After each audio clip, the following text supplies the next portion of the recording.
दिल से धन्यवाद करते हैं आपके महान प्रेम और उस अनुग्रह के लिए प्रभु, जो आप उन लोगों पर जो दिल से आप पर भरोसा रखते हैं, विश्वास करते हैं आपके वचन पर और आपकी हर बात को गंभीरता से ग्रहण करते हैं और हर समय उनके मन में आपके वचन ताजा रहते हैं, क्योंकि प्रभु ऐसों के लिए आपकी सामर्थ हर समय तैयार रहती है कि उनकी हर परिस्थिति में आपकी सामर्थ उन्हें उसमें से उबार ले, क्योंकि आप उद्धार करता है। हम प्रभु आपका धन्यवाद करते हैं आपके पवित्र वचनों के लिए और पवित्र आत्मा के निर्देशन के लिए, जो हमें ये निर्देश देता है प्रतिदिन कि हमारा माइंड किन बातों पे केंद्रित रहना चाहिए, अपने रचयिता पर, सृष्टिकर्ता, उद्धारकर्ता और उस प्रभु पर जो अपने वचन के द्वारा हमारा मार्गदर्शन करता है, और वो वचन पवित्र आत्मा के द्वारा हमारी आत्मा में हम प्राप्त करते हैं, ताकि हमारी आत्मा पवित्र आत्मा के निर्देशन में परमेश्वर के वचन के अनुसार माइंड को तैयार करे हमारे, ताकि हमारा माइंड परमेश्वर के वचन के अनुसार अपने सब कामों को करने के लिए तैयार हो। चाहते प्रभु आपकी बड़ी महिमा प्रकट हो सब विश्वास करने वालों की जिंदगी में और उनके परिवारों में, ताकि आपके बड़े नाम की बड़ी महिमा हमारे जीवन से प्रकट हो और सारा आदर सारी महिमा आपको मिले। इस प्रार्थना को प्रभु यीशु मसीह के पवित्र नाम से मांगते हैं, आमीन। सबको जय मसीह की। हम परमेश्वर का बहुत धन्यवाद करते हैं, क्योंकि वो अद्भुत युक्ति करने वाला और सामर्थ के अनोखे काम करने वाला परमेश्वर है। सबसे पहले मेरे साथ निकालिए पहला कुरिन्थियों 10 अध्याय, पहला कुरिन्थियों 10 अध्याय और इसका 6 पद पढ़िए। ये बातें हमारे लिए दृष्टांत है। देखिए पौलुस यहां पर कुरिन्थियों की कलीसिया को इतिहास के द्वारा ये दिखा रहा है कि कलीसिया के लिए ये इजराइल का इतिहास मायने रखता है और यही और बहुत इंपॉर्टेंट है। अगर कलीसिया इतिहास में जाकर अपने आप को देखे तो ये पता चलेगा कि इजराइलियों से कहीं ज्यादा हम वो कर रहे हैं जो इजराइलियों ने किया। और यहां पर इजराइल के इतिहास से वो वार्निंग दे रहा है, चेतावनी। चेतावनी क्यों दी जाती है? चेतावनी का काम क्या होता है? जब हम लोग रोड पे चलते हैं तो वहां पे वार्निंग साइंस लगे होते हैं, आगे मार्ग सकरा है, आगे तीव्र मोड़ है, तो आपको वार्निंग दी जा रही है, आपको मना नहीं किया जा रहा है कि मत चलो। आपको सिर्फ ये बताने की कोशिश है कि सावधानी से चलना, ऐसा ना चलना कि वार्निंग को नजरअंदाज करने का मतलब दुनिया से अलग हो जाना। ठीक, चेतावनी का मतलब यही होता है। तरह तरह की चेतावनी होती है। आप चेतावनी की बात करें, बिजली के बड़े बड़े जो मेन्स होते हैं, जहां पर वहां देखिए एक हड्डी बनी होती है, 2 हड्डियां ऐसे होती हैं, एक डेंजर का निशान बना होता है, वो भूत का निशान बना होता है ना, स्केलेटन, और वो उसके ऊपर लिखा रहता है डेंजर।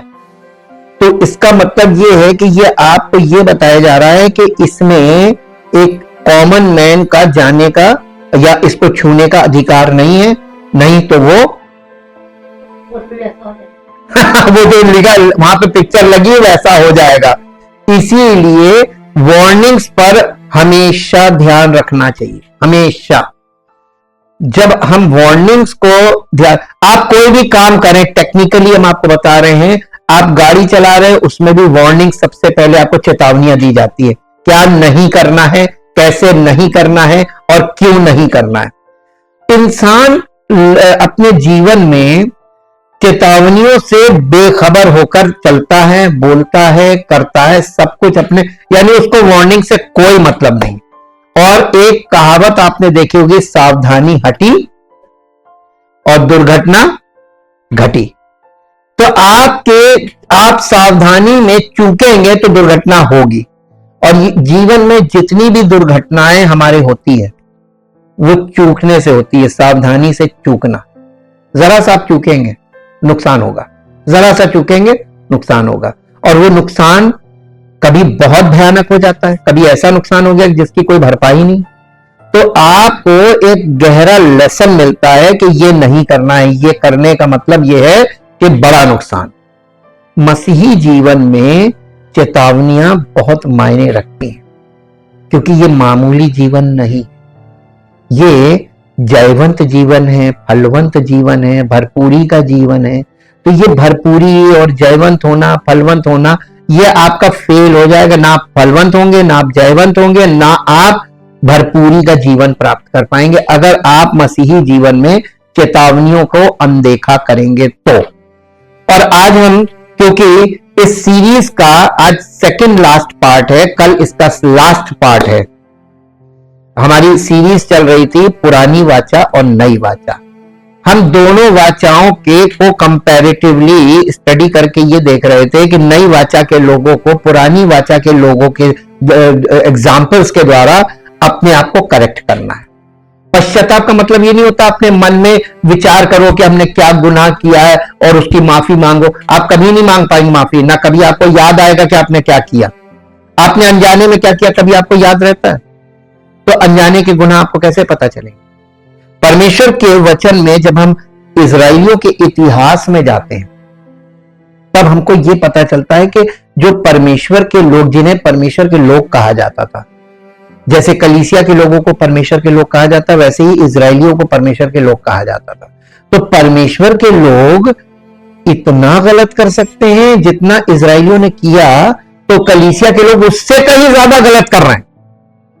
और उनका परिणाम यह हुआ कि परमेश्वर, जब वो परमेश्वर के अनुसार नहीं चले तो परमेश्वर ने उनको कितना पनिश किया। और ये बातें पौलुस कलीसिया को बता रहा कि ये जो इतिहास है, पुराना नियम, ये कलीसिया के लोगों के लिए चेतावनी के लिए रखा गया है।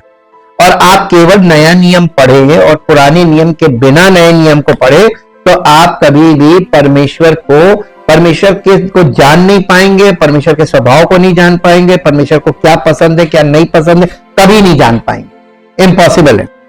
इसीलिए हम इसी भाग को शुरू कर रहे हैं, छठा पद पढ़ेंगे। ये बातें देखिए 1 से 5 तक जो लिखा है ये सब बातों के विषय में है। सब बपतिस्मा पाए हुए थे, सब आत्मिक भोजन करने वाले लोग थे, सब आत्मिक जल पीने वाले लोग थे, उस चट्टान से पीते थे जो उनके साथ साथ चलती थी, वो चट्टान मसीह था। ये सब मसीह के साथ चलने वाले लोग थे। लेकिन इन्होंने कुछ ऐसा किया। 5वां पद कहता, परंतु परमेश्वर उनमें से बहुतों से प्रसन्न ना हुआ, थोड़े से नहीं। परमेश्वर कुछ लोगों से प्रसन्न नहीं हुआ, नहीं लिखा। परमेश्वर मैक्सिमम लोगों से प्रसन्न नहीं हुआ, इसलिए वे जंगल में ढेर हो गए। तो ये जो जंगल में ढेर हो गए, तो इन्हें जंगल में ढेर नहीं होना चाहिए था। ये जंगल में क्यों ढेर हो गए, इसके विषय में छठा पद बताता है। ये बातें हमारे लिए यानी कलीसिया के लोगों के लिए दृष्टांत ठहरी, एग्जाम्पल ठहरी कि जैसे उन्होंने लालच किया वैसे ही हम बुरी वस्तुओं का लालच ना करें, और ना तुम मूर्ति पूजक बनो जैसे कि उनमें से कितने बन गए। क्या करने लगे थे? ये परमेश्वर के लोग थे, परमेश्वर के बड़े सामर्थ्य के कामों को देखा था इन लोगों ने। They are also eye witness. प्रेरित भी यीशु मसीह के मृत्यु और पुनरुत्थान और स्वर्गारोहण और पवित्र आत्मा के उतरने तक सब चीजों के आई विटनेस थे, चश्मदीद गवाह। और ऐसे ही इजरायली लोग परमेश्वर की बड़ी महिमा के, परमेश्वर के बड़े सामर्थ्य के कामों के और छुटकारे, उनको कैसे उसने पूरे राष्ट्र को गुलामी में से एक साथ निकाला, इतना बड़ा काम आज तक किसी व्यक्ति ने नहीं किया पूरी दुनिया में।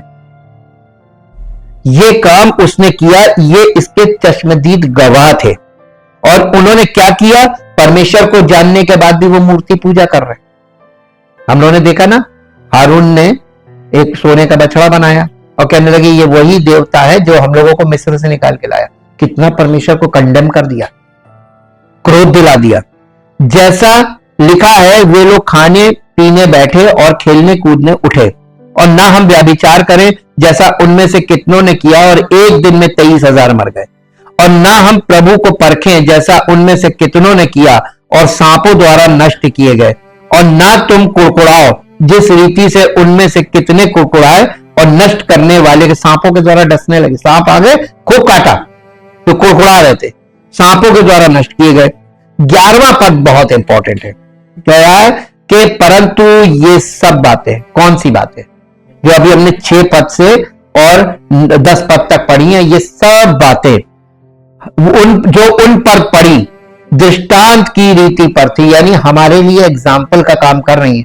आप जब किसी बच्चे को कुछ बताते हैं तो साथ में एग्जाम्पल जरूर देते हैं। एग्जाम्पल के बिना ये समझ में ही नहीं आएगा कि आप क्या कहना चाह रहे हैं और उसका तात्पर्य क्या है। तो परमेश्वर कलीसिया से क्या कहना चाह रहा है, कलीसिया में क्या हमारे जीवन में करना चाह रहा है, उसके लिए वो इजराइलियों के इतिहास के द्वारा हमें सिखाता है, जो हम लोगों ने इस पूरी सीरीज में सीखा है और लिखा है। और वे हमारी चेतावनी के लिए जो जगत के अंतिम समय में रहते हैं लिखी गई हैं। तो ये जो पुराने नियम में जो बातें लिखी गई हैं, ये हम लोगों के लिए जो जगत के अंतिम समय में, this is the time of ending time of grace period, ये अनुग्रह के समय का अंत चल रहा है। क्योंकि अनुग्रह, देखिए ये इसको ऐसे समझिए, जब नूह को परमेश्वर ने बोला कि मैं जल प्रलय से समस्त पृथ्वी को नष्ट करूंगा, परमेश्वर अपने न्याय के विषय में बोल रहा था, मैं न्याय करने जा रहा हूं। और परमेश्वर ने अनुग्रह किस पर किया? नूह पर किया। और नूह के पर अनुग्रह हुआ और नूह के साथ नूह का परिवार, उसके 3 बेटे, 3 बहुए और उसकी पत्नी, ये लोग नूह की आज्ञा मानते रहे। बाकी सब लोग, नूह पानी का जहाज बना रहा था, परमेश्वर से उसे आज्ञा मिली थी और परमेश्वर ने कहा था तू ये बना। और इसका समय कितना था मालूम है? 120 साल। 120 साल, 120 साल का परमेश्वर ने टाइम दिया था मूसा को कि तुम ये बनाओ, और जिस दिन ये बन के कंप्लीट हो जाएगा उस दिन तुम अपने परिवार के साथ और जो जानवर मैं भेजूंगा वो सब जितने इसमें आएंगे सबको एकोमोडेट कर लेना, यानी इसमें रख लेना। और उसके बाद जब नूह और नूह का परिवार घुसा, लास्ट पर्सन नूह था, उसका परिवार गया, उसके बाद नूह गया। और जैसे ही नूह जहाज में गया, परमेश्वर ने बाहर से दरवाजा बंद कर दिया। और जब दरवाजा बंद हो गया, परमेश्वर का न्याय शुरू हुआ, जल प्रलय। और जल प्रलय में सब लोग डूब डूब के मर रहे थे, सृष्टि मिट रही थी। और ठीक उसी समय वो जहाज पानी पे ऊपर उठ रहा था, नूह और उसका परिवार और जितने जानवर उसमें थे वो सब बचाए जा रहे थे। एट द सेम टाइम यहां विनाश हो रहा है और ये बचाया जा रहा है। ऊपर उठना, ऊपर उठना। देखिए सेम चीज आपको मिलेगी मसीहत में। यीशु मसीह ने कहा जैसा नूह के दिनों में हुआ वैसे ही मनुष्य के पुत्र के दिनों में होगा।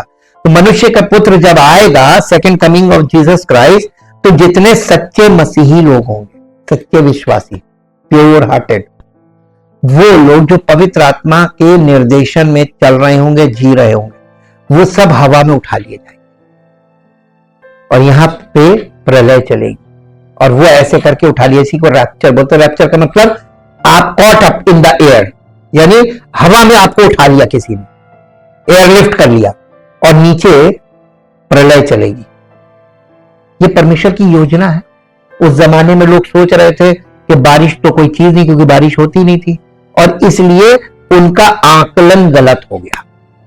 ठीक वैसे ही आज जैसे मसीह में हम हवा में उठा लिए जाएंगे, इसका लोग अपनी बुद्धि लगा रहे, कैसे होगा, क्या होगा, कौन सी टेक्निक से होगा, और इसको हल्के में ले रहे। जैसे नूह के दिनों में हुआ था वैसे ही मनुष्य के पुत्र के दिन में होने वाला है। तो हमें सावधान होकर, ये कि परमेश्वर जो कहता है वो करता है, एज इट इज करता है, उसमें कोई मिलावट नहीं होती। तो हमको लिटरल लेना कि परमेश्वर ऐसा ही करेगा, ये उसका काम है। लाल समुद्र पार हुए थे, किसने सोचा था कि लाल समुद्र 2 भाग हो सकता है? लेकिन परमेश्वर ने वो किया जो कभी कोई मनुष्य सोच नहीं, साइंस इसको कभी डिफाइन नहीं कर पाई। परमेश्वर के काम ऐसे अद्भुत है कि जिन्हें साइंस आज भी खोज रही कैसे किया होगा। यर्दन कितनी बार, एक बार नहीं कई बार 2 भाग हुई, किसने किया? परमेश्वर कुछ भी कर सकता है। तो लिटरल लीजिए, वो लिटरल बोला जा रहा है, लिटरल होगा, होगा। वी बिलीव, हम विश्वास करते हैं और इसलिए हम लोग इन बातों को गंभीरता से सुन रहे हैं और समझ रहे हैं।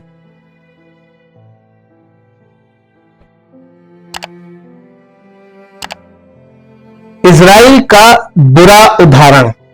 पौलुस कहां से शुरू कर रहा है चेतावनी? इजराइल के इतिहास से। इजराइल का बुरा उदाहरण। निर्गमन 1 अध्याय से 5 अध्याय तक निर्गमन में इजराइल कई आत्मिक अनुभवों से धन्य, फिर भी वे अयोग्य थे। यानी इतना आत्मिक रूप से वो आत्मिक अनुभवों से भरे हुए थे कि बादल का खंबा, आग का खंबा और मूसा के द्वारा अगुवाई, एक एक चीज, भोजन, पानी सब अवेलेबल किया जा रहा था उनको। ये इतने बड़े बड़े अनुभव हैं, आत्मिक अनुभव, उसके बाद भी फिर भी वो अयोग्य थे। भाइयों, ये पौलुस कलीसिया से कह रहा, भाइयों मैं ये नहीं चाहता कि तुम इस बात से अनजान रहो कि हमारे सभी पूर्वज बादल के नीचे थे, सभी समुद्र के पार चले गए, सभी ने बादल और समुद्र में मूसा का बपतिस्मा लिया, सभी ने एक ही आध्यात्मिक भोजन खाया और सभी ने एक ही आध्यात्मिक जल पिया, क्योंकि उन्होंने उस आध्यात्मिक चट्टान से पिया जो उनके पीछे पीछे चलती थी, और वो चट्टान मसीह था। लेकिन उनमें से अधिकांश से, देखिए यहां पे भी बता रहा, अधिकांश से, मैक्सिमम से परमेश्वर प्रसन्न नहीं हुआ, क्योंकि उनके प्रसन्न नहीं हुआ, जिसके कारण उनके शरीर जंगल में बिखर गए, यानी वो मर गए। और जब ये इतिहास में हम जाके देखते हैं तब हमारे अंदर गंभीरता पैदा होनी चाहिए कि उन्होंने भी खिलवाड़ किया, हल्के में लिया, जैसे आज कलीसिया के लोग कर रहे हैं। इसके अलावा भाइयों, 1 कुरिन्थियों 10 अध्याय, 1 कुरिन्थियों 8 अध्याय में प्रस्तुत विषय को आगे बढ़ाता है और अध्याय 9 में जारी रखता है। मूर्तियों के लिए बलि की गए मांस के संबंध में कुरिन्थ के मसीहों को क्या सोचना और क्या करना चाहिए। 1 कुरिन्थियों 8 अध्याय में पौलुस ने 2 सिद्धांत स्थापित किए। पहला, मूर्ति वास्तव में कुछ भी नहीं है, और ये कुरिन्थ के मसीहों के लिए ठीक था जो इसे समझते थे। अपने संबंध में इस ज्ञान के अनुसार कार्य करना। दूसरा, मसीहों के लिए प्रेम ज्ञान से अधिक महत्वपूर्ण है। इसलिए भले ही मैं जानता हूं कि मूर्ति के लिए बलि चढ़ाया गया मांस खाना मेरे लिए ठीक है, मगर ये मेरे भाई को ठोकर खिलाता है, तो मैं ऐसा नहीं करूंगा, क्योंकि ऐसा करना प्रेम पूर्ण बात नहीं है। देखिए, हम कोई भोजन खा रहे हैं और मेरे भोजन से किसी को ठोकर लग रही है, तो पौलुस कहता मैं नहीं खाऊंगा। क्यों ठोकर का कारण बनूं? खाने पीने से हमारे कोई जरूरी नहीं कि मैं यही खाऊं, सब कुछ खाया जा सकता है, तो जो सब खा रहे वही खा ले। 1 कुरिन्थियों 9 अध्याय में पौलुस ने दिखाया कि मसीहों के लिए अपने अधिकारों को छोड़ना कितना महत्वपूर्ण है। जिस तरह पौलुस ने सुसमाचार के अपने प्रचार द्वारा समर्थित होने के लिए अपना अधिकार छोड़ दिया, उसी तरह कुरिन्थ के कुछ मसीहों को कभी कभी कमजोर भाई के प्रति प्रेम के सिद्धांत के आधार पर मूर्तियों को बलि चढ़ाए गए मांस को खाने के अपने अधिकार को छोड़ना चाहिए।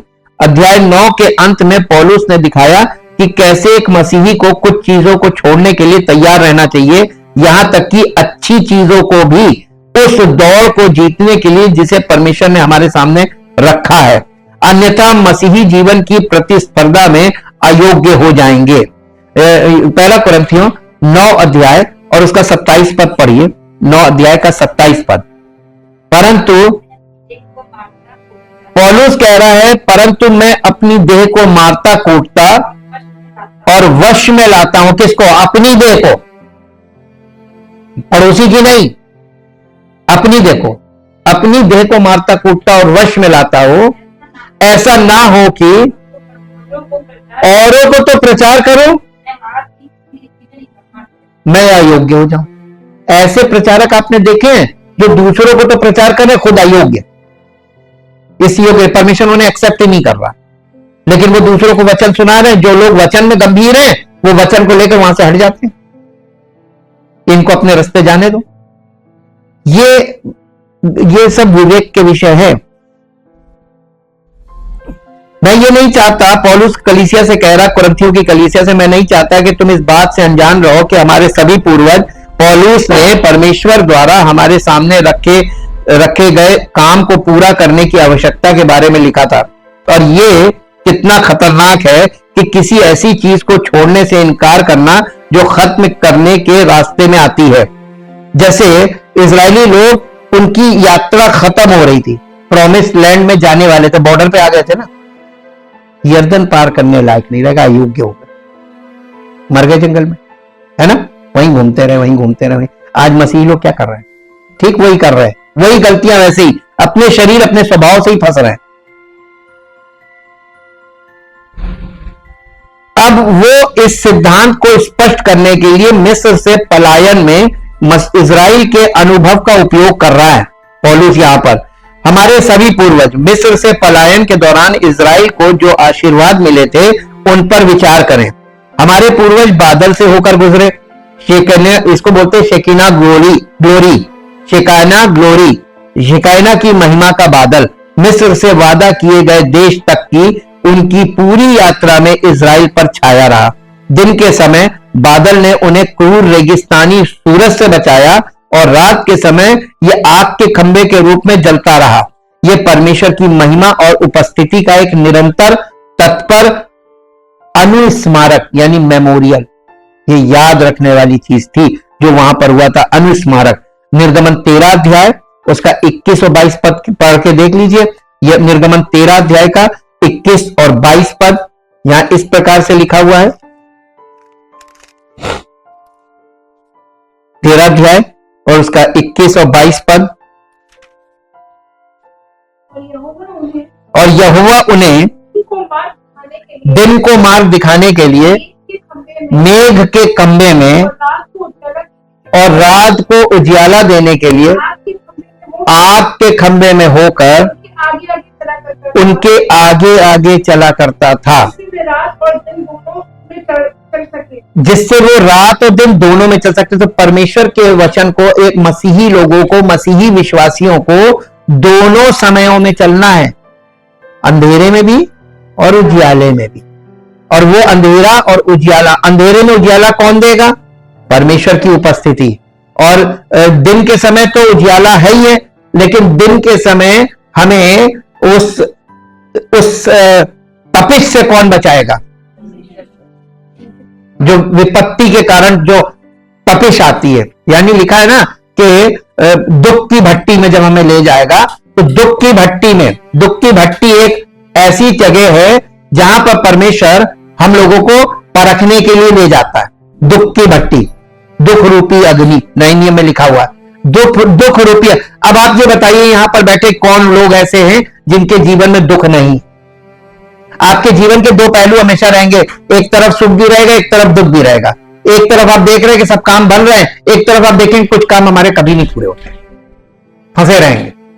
तो आपको दोनों पहलू दिख रहे हैं, दोनों पहलू में आपको परमेश्वर पर भरोसा रखना है ना, उसकी अगुवाई में दोनों। तो मसीही जीवन विश्वास में चलने का नाम है। जैसे इजरायली तो वो रात में भी चल रहे थे और दिन में भी चल रहे थे, और उनको रात में चलने के लिए संभव कौन कर रहा था? परमेश्वर अपनी उपस्थिति में उनको लेकर चल रहा था। ये दिखाया गया है, ये इतिहास है, और इतिहास से हम ये देखकर ये समझ जाते हैं कि जब आप बड़ी मुश्किलों में हो तब भी आपका विश्वास ऐसा हो, मेरा प्रभु मेरे साथ है, मैं प्रभु के साथ हूं। दोनों तरफ से होना चाहिए। रिश्ता ताली एक हाथ से नहीं बजती। कई बार लोग, मालूम है, एक बात रखते, मैंने अपनी जिंदगी में बहुत देखा, बहुत बड़े बड़े सुपर बिलीवर्स देखे, वो ये कहते हैं ताल ठोके परमेश्वर हमारे साथ है, लेकिन कभी इस बात को साबित अपने जीवन से नहीं करते कि मैं परमेश्वर के साथ। क्योंकि जब अपने आप को साबित, बिना साबित के कैसे बोल दोगे कि मैं परमेश्वर के साथ? परमेश्वर हमारे साथ है। परमेश्वर तो इजरायलियों के साथ भी था, लेकिन इजरायली परमेश्वर के साथ नहीं थे। नतीजा, जंगल में ढेर हो गए मर के। आज मसीही लोग परमेश्वर हमारे साथ है वाला स्लोगन पकड़े हुए हैं, लेकिन उनकी जिंदगी परमेश्वर की महिमा को नहीं प्रकट कर रही। इसका मतलब वो परमेश्वर के साथ नहीं है। ये यहां पर पौलुस दिखा रहा है उनको।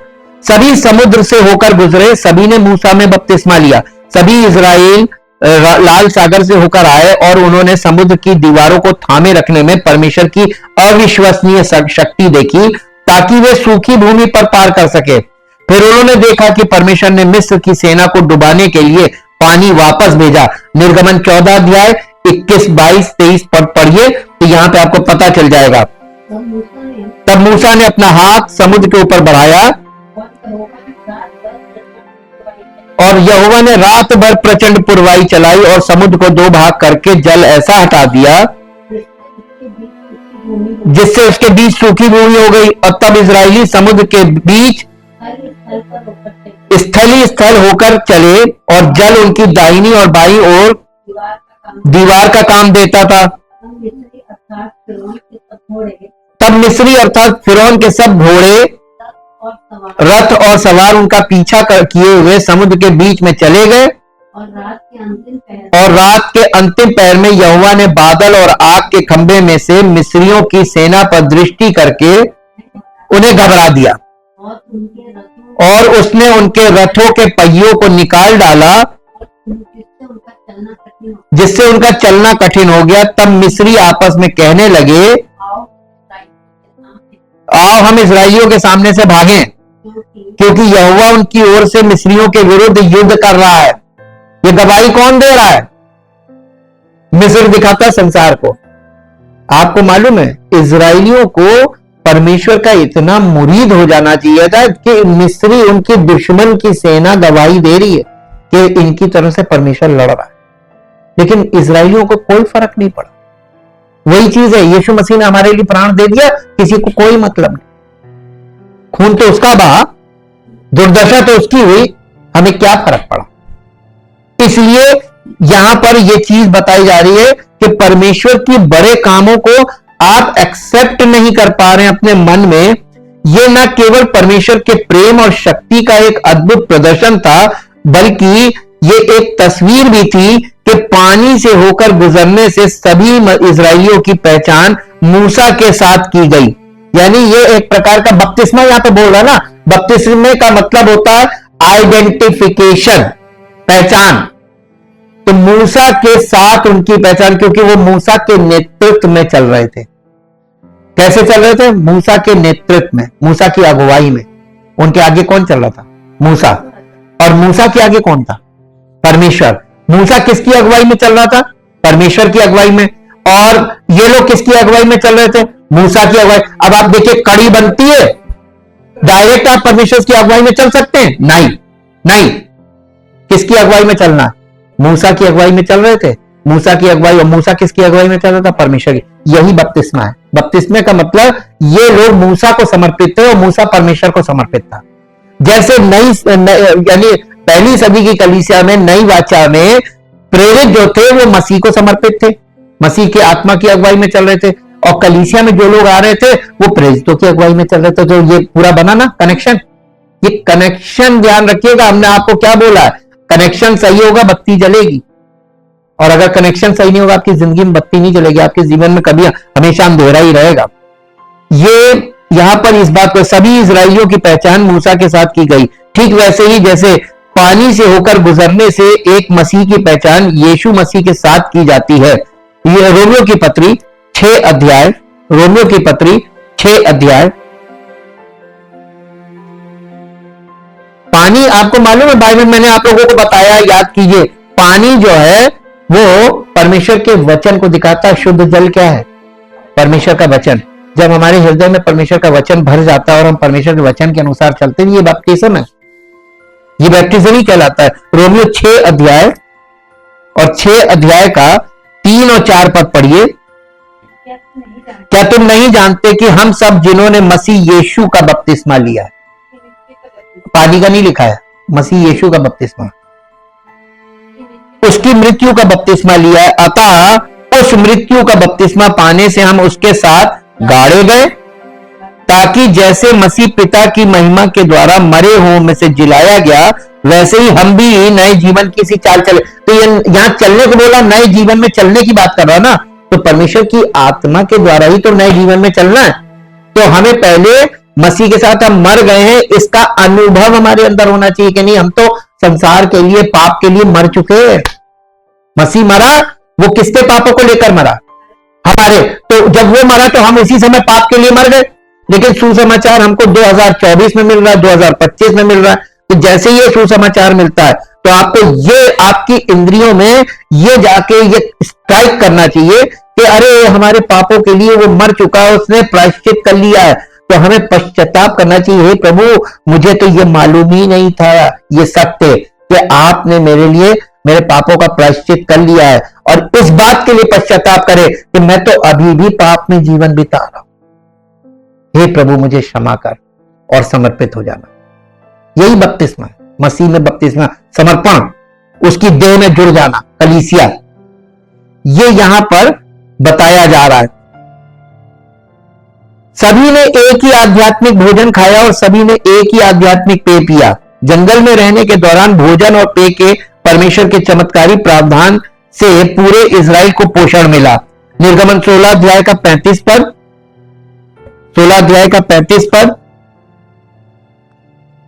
ये पौलुस यहां पे दिखा रहा ले जाके, 16 का 35,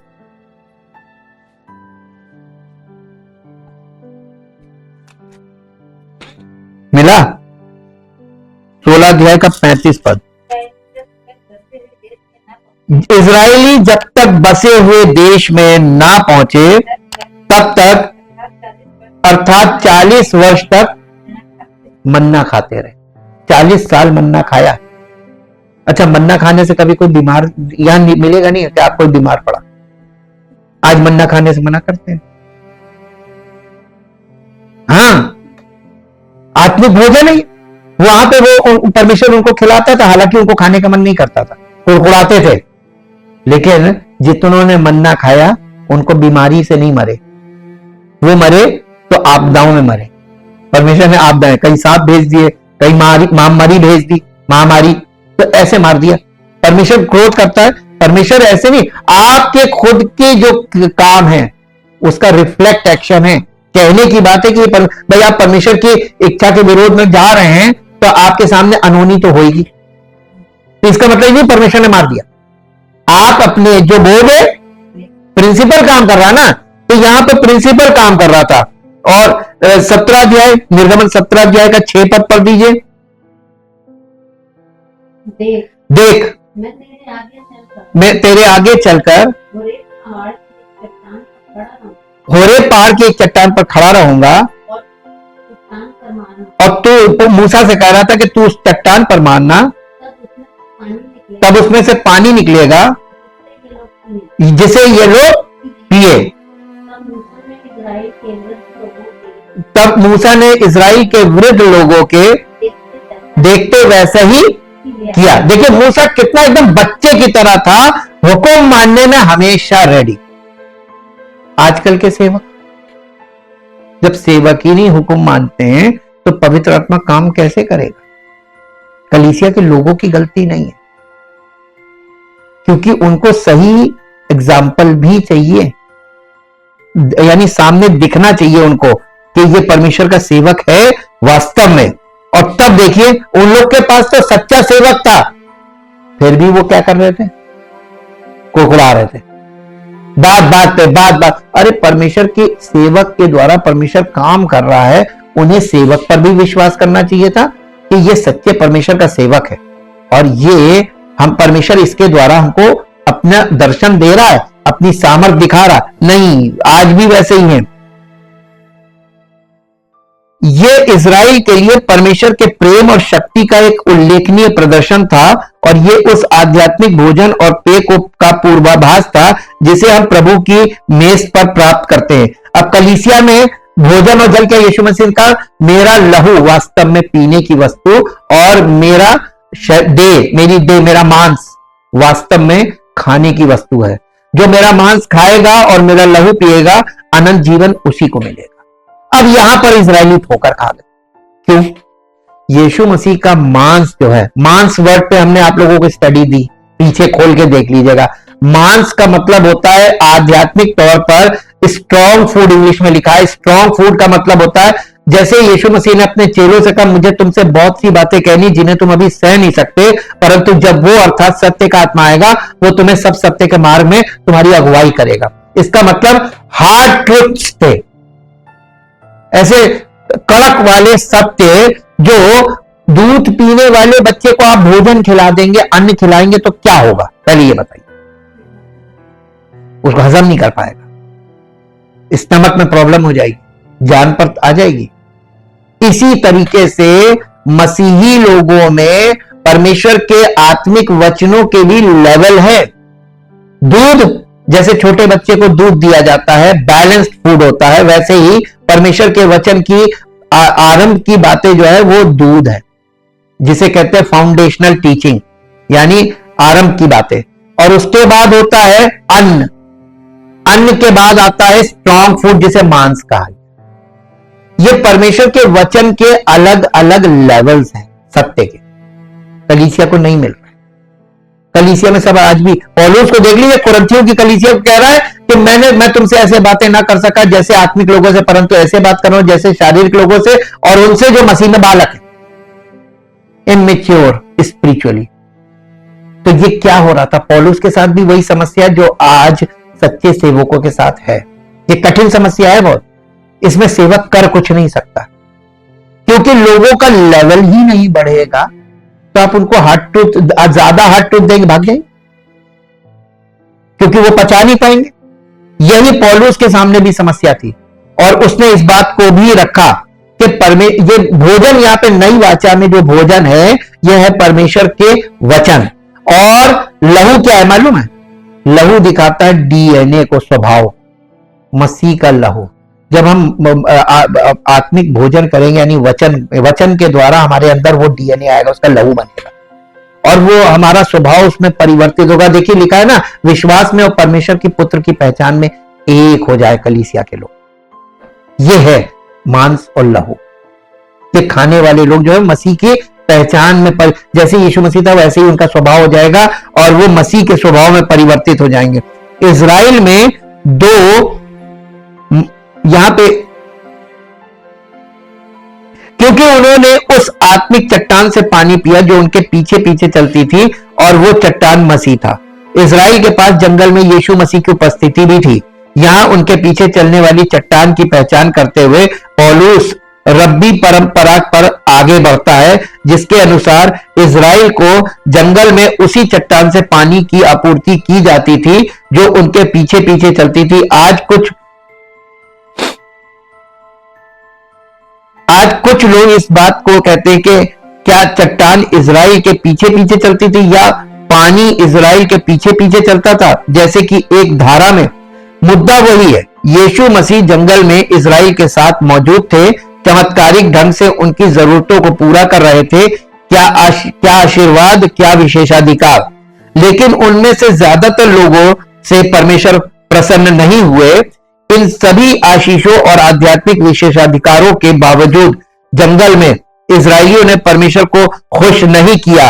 उन सभी आशीषों के प्रकाश में कृतज्ञता ने उन्हें परमेश्वर को और अधिक प्रसन्न करना चाहिए था, लेकिन वे नहीं थे।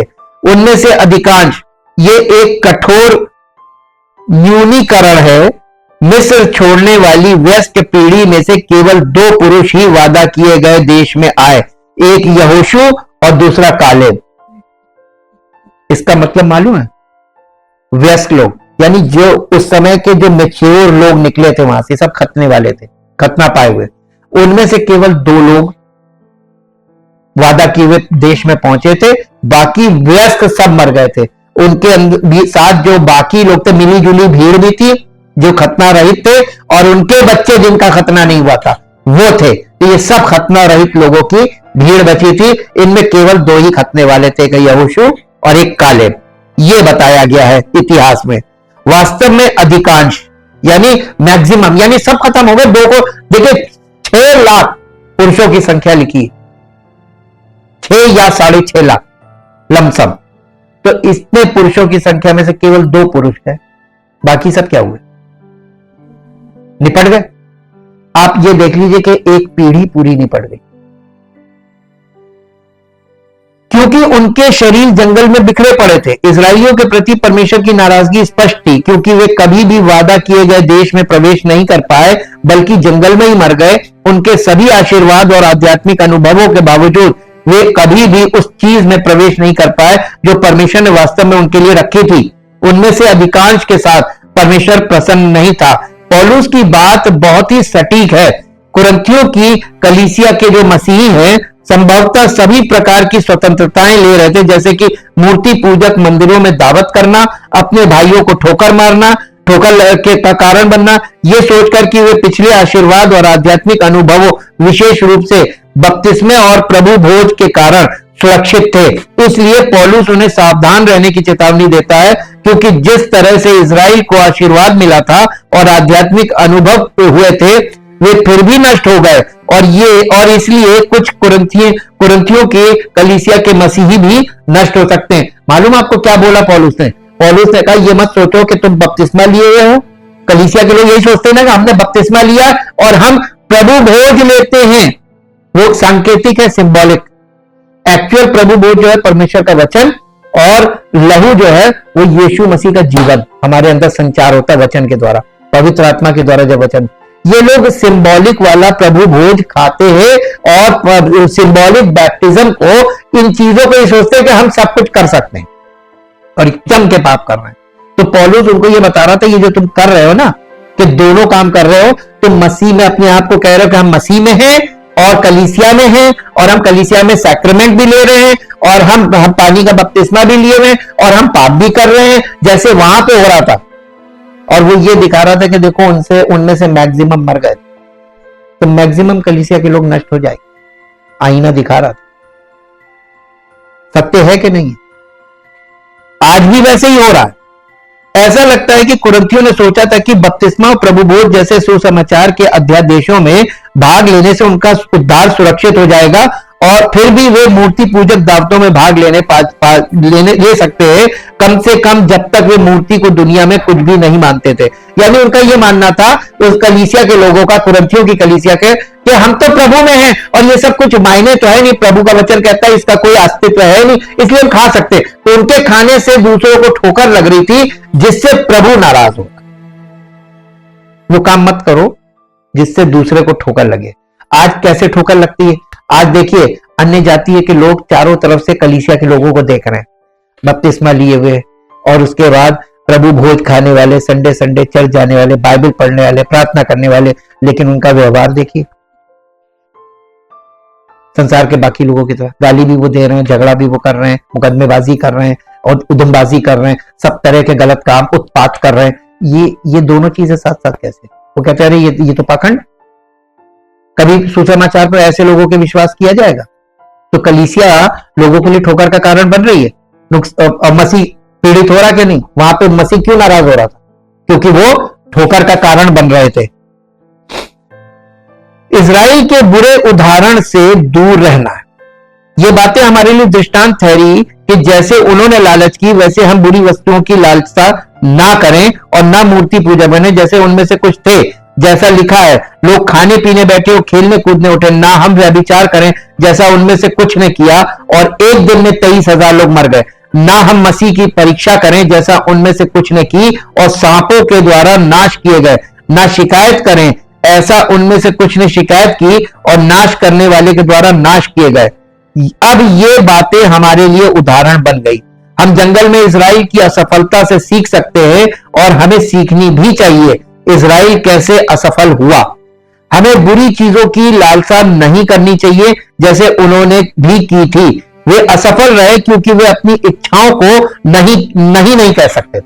अपनी इच्छाओं को कभी उन्होंने ना नहीं बोला, हमेशा अपनी इच्छाओं की बात करते थे, और इसलिए हमें बुरी चीजों की लालसा नहीं करनी चाहिए जैसे उन्होंने भी की थी। कुरिन्थियों के मसीही जो मूर्तियों को बलि चढ़ाए गए मांस को खाने पर जोर देते थे, भले ही उन्होंने अन्य मसीहों को पाप में ढकेल दिया हो, वे नहीं कह सकते थे। उन्होंने कहा मांस बहुत अच्छा है या ये बहुत सस्ता है, लेकिन वे परमेश्वर और अपने भाई के लिए प्यार के कारण नहीं कह सकते थे। और मूर्ति पूजक मत बनो जैसे कि उनमें से कुछ थे। इजराइल परमेश्वर पर अपना ध्यान केंद्रित करने में विफल रहा और उन्होंने खुद को मूर्ति पूजा में झोंकना शुरू कर दिया, जैसा कि निर्गमन 32 अध्याय उसके 1 से 6 पद में है, पढ़ लीजिएगा। और गिनती 25 अध्याय 1 से 3, गिनती की पुस्तक 25 अध्याय का 1 से 3 पद पढ़ दीजिए। इजराइली शित्तीम में रहते थे और वे मोआबी लड़कियों के संग कुकर्म करने लगे। और जब उन स्त्रियों ने उन लोगों को अपने देवताओं के यज्ञों में न्योता दिया, तब वे लोग खाकर देवताओं को दंडवत करने लगे। इस प्रकार इजरायली बाल और देवता को पूजने लगे। का कोप इस्राएल पर भड़क तब यहोवा का कोप इस्राएल पर भड़क उठा और यहोवा ने मूसा से कहा, प्रजा के सब प्रधानों को पकड़कर प्रजा के सब प्रधानों को पकड़कर यहोवा के लिए धूप में लटका दे। जिससे मेरा भड़का हुआ कोप इस्राएल के ऊपर से दूर है। किसको बोल रहा है सजा देने को? जो हर गोत्र के हेड थे, कलीसिया का सेवक, परमेश्वर का सेवक, जो लोगों की अगुवाई जिसके द्वारा की जाती है, उस व्यक्ति को पनिशमेंट क्यों दिया गया मालूम है? इसलिए क्योंकि उसकी टीचिंग गलत थी, वो सही तरीके से सिखाने का, उसका जीवन खुद का गलत था, जो सही आदर्श एग्जाम्पल होना चाहिए वो नहीं था, इसलिए लोग भी गलत कर रहे थे। देखिए नेतृत्व का कितना इंपॉर्टेंस है, नेतृत्व का कितना इंपॉर्टेंस है। और नेतृत्व गलत हो जाता है तो इंसान का, परमेश्वर उसको एकदम फेल कर देता है। और यही चीज हम लोग, ये समस्या हम लोग यहां पर देख रहे हैं। कुछ कुरिन्थियों के मसीही न केवल मूर्तियों के साथ अपने संबंध में बहुत करीब आ गए, उन्होंने अपने स्वयं के ज्ञान और अपने स्वयं के अधिकारों को भी मूर्ति बना लिया। स्वयं का ज्ञान भी आपका मूर्ति बन जाएगा और आपका अधिकार भी आपका मूर्ति बन जाएगा। ये तो मेरा अधिकार है, ये मूर्ति बना लिया आपने। ना ही हम यौन अनैतिकता करें जैसा कि उनमें से कुछ ने किया था। इजराइल ने अपनी मूर्ति पूजा में यौन अनैतिकता के प्रलोभन के आगे आत्मसमर्पण कर दिया। खेलने के लिए उठना, निर्गमन 32 अध्याय 6 पद से ये बात कही जा रही है। इजराइल के लोगों के बीच घोर अनैतिकता को संदर्भित करने का एक सुस्वादु तरीका है। हम जानते हैं कि कुरिन्थियों की मसीही यौन अनैतिकता से परेशान थे। पहला कुरिन्थियों 6 अध्याय 18, 19, 20 पद पढ़ दीजिए। पहला कुरिन्थियों 6 अध्याय 18, 19 और 20 पद। व्यभिचार से बचे रहो। जितने अन्य पाप मनुष्य करता है वो देह के बाहर है, परंतु व्यभिचार करने वाला अपनी ही देह के विरुद्ध पाप करता है। क्या तुम नहीं जानते कि तुम्हारी देह पवित्र आत्मा का मंदिर है जो तुम में बसा हुआ है और तुम्हें परमेश्वर की ओर से मिला है, और तुम अपने नहीं हो क्योंकि दाम देकर मोल लिए गए हो। इसलिए अपनी देह के द्वारा किसकी महिमा करो? जिसने दाम दिया है, तुम्हें खरीदा है। तो हमें जिसने खरीदा, हमारा शरीर उसका है, तो हम अपने शरीर से उसकी महिमा करें। और यहां संदर्भ से पता चलता है कि ये खुद को खुश करने की उनकी स्वार्थी इच्छा से जुड़ा हुआ है, जो मूर्तियों को बलि किए गए मांस को खाने के अधिकार पर जोर देने में व्यक्त किया गया है। क्रिया का अनुवाद खेल हिब्रू में यौन खेल का सुझाव देता है, और इसलिए हम संभवतः शराबी उन्माद को समझ सकते हैं।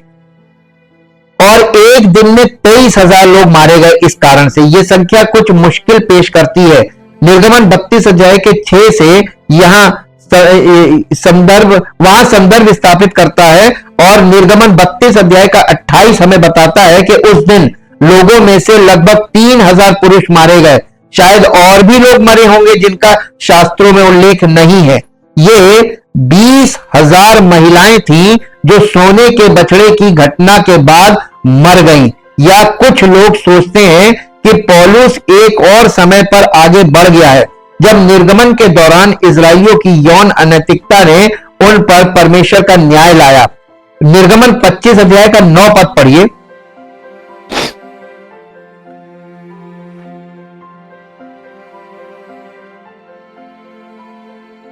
अध्याय निर्गमन गिनती 25 अध्याय का 9 पद मिला। गिनती 25:9।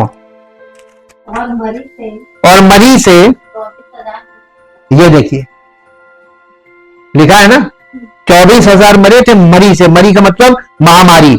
उससे संख्या मार्ग, इसमें संख्या मार्ग में हमें बताया गया है कि 24,000 लोग परमेश्वर के न्याय से मर गए, लेकिन शायद ये 23,000 थे जो एक दिन में मर गए। 23,000 एक दिन में मरे थे। बाइबल कितनी अद्भुत पुस्तक है, जिसे 1500 वर्षों की अवधि के दौरान अंतराल पर लिखा गया, जब इस तरह की अशुद्धि को भूतों को इसकी अचूकता पर दोष लगाने के लिए पकड़ा जाना चाहिए। ना ही हम मसीह को परखें जैसे उनमें से कितनों ने किए और सांपों के द्वारा नाश किए गए, ना ही शिकायत करें यानी कुड़कुड़ाना। गिनती की पुस्तक 21 अध्याय 4 पद से 9 पद तक पढ़िए। गिनती की पुस्तक 21 अध्याय 4 पद से 9 पद तक। फिर उन्होंने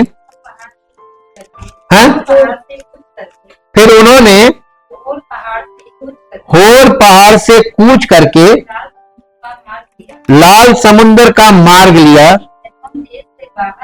कि एदोम देश से बाहर बाहर घूम कर जाएं, और लोगों का मन मार्ग के कारण बहुत व्याकुल हो गया, इसलिए वे परमेश्वर के विरुद्ध बात करने लगे। देखिए मसीही जीवन में जब अब आपको हम थोड़े से आज के एग्जाम्पल देते हैं, यहाँ के एग्जाम्पल आपको शायद ना समझ में आए। जब लोगों को वो लेके जा रहा है परमेश्वर, तो जब हमें कष्ट चलना होता है ना विश्वास में, तो हमको चलने में कष्ट होता है। कब तक चलना है, कहां तक जाना है, अभी तक तो कुछ कर नहीं रहा, अभी तक तो हम सिर्फ चल ही रहे, अभी तक तो हम सिर्फ आ ही रहे, हम मेहनत कर रहे, अभी तक कुछ हुआ नहीं। बड़ी जल्दी उबने लगते हैं, परेशान होने लगते हैं, ये जल्दी से कोई जादू हो जाए, भैया कुछ ऐसा कर दीजिए बस तुरंत हमारा काम बन जाए। हमारे पास है क्या? हम तो आपको रास्ता बता रहे, और रास्ता प्रभु का, ये प्रभु का वचन है, ये वो रास्ता है जो प्रभु हमें भी बता रहा है, आपको भी बता रहा है। हम उस रास्ते पे हैं, आपको भी रहना पड़ेगा। आप परमानेंट सॉल्यूशन आपको वही करेगा। अब पढ़िए इसको।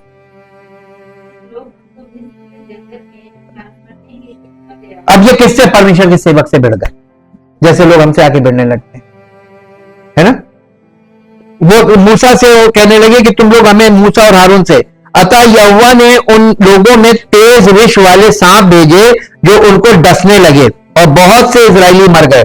तब लोग मूसा के पास जाकर कहने लगे, हमने पाप किया है क्योंकि हमने यहोवा के और तेरे विरुद्ध बातें की हैं। देखिए अंगीकार कर लिया।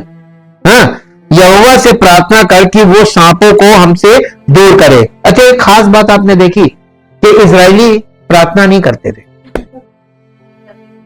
क्यों? क्यों वो डायरेक्ट क्यों नहीं करते थे? क्योंकि उनको ये बात मालूम थी कि परमेश्वर मूसा से बातचीत करता है, उनसे नहीं करता। मालूम क्यों? क्योंकि उन्होंने पहले बोल दिया परमेश्वर से कि हमसे बात मत कर, हम आपकी बात नहीं सुन सकते, हम मर जाएंगे। मूसा से बातें कर, मूसा हमसे बातें कर। तो वो लोगों ने खुद ही प्रॉपर चैनल बनाया, और वो प्रॉपर चैनल आज भी है। ये लोग नहीं प्रार्थना करते थे, ये मूसा से कहते थे प्रार्थना करते, हमने पाप किया है, हमारे लिए प्रार्थना कर ताकि परमेश्वर हमें क्षमा करे। यहोवा से प्रार्थना कर कि वो सांपों को हमसे दूर करे। तब मूसा ने उनके लिए प्रार्थना की। अब देखिए प्रार्थना से कुछ नहीं होगा, यहां सुनिएगा। मूसा ने उनके लिए प्रार्थना की, तब परमेश्वर ने मूसा को एक काम किया। क्या किया? 8 पद से पढ़िए। यहोवा ने मूसा से कहा, एक तेज विष वाले सांप की प्रतिमा, क्या पीतल का सांप बनवाओ, एक प्रतिमा बनवा कर खंबे पर लटका दो।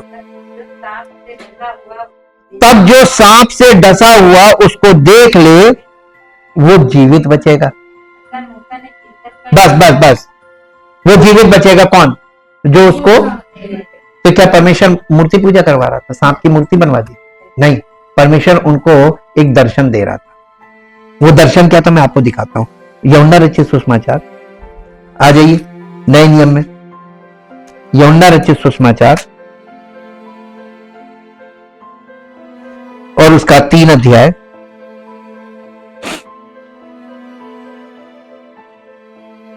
दस पद से पढ़िए। यीशु मसीह निकोदेमुस से, जो इजराइलियों का मुखिया है, हेड, सरदार है, उससे बात कर रहा है। ये सुनकर यीशु ने उससे कहा, निकोदेमुस से, तू इजराइलियों का गुरु होकर भी क्या इन बातों को नहीं समझता? मैं तुझसे सच सच कहता हूं कि हम जो जानते हैं वो कहते हैं, और जिसे हमने देखा उसकी गवाही देते हैं, और तुम हमारी गवाही ग्रहण नहीं करते। जब मैंने तुमसे पृथ्वी की बातें कही और तुम विश्वास नहीं करते, तो यदि मैं तुमसे स्वर्ग की बातें कहूं तो फिर कैसे विश्वास करोगे?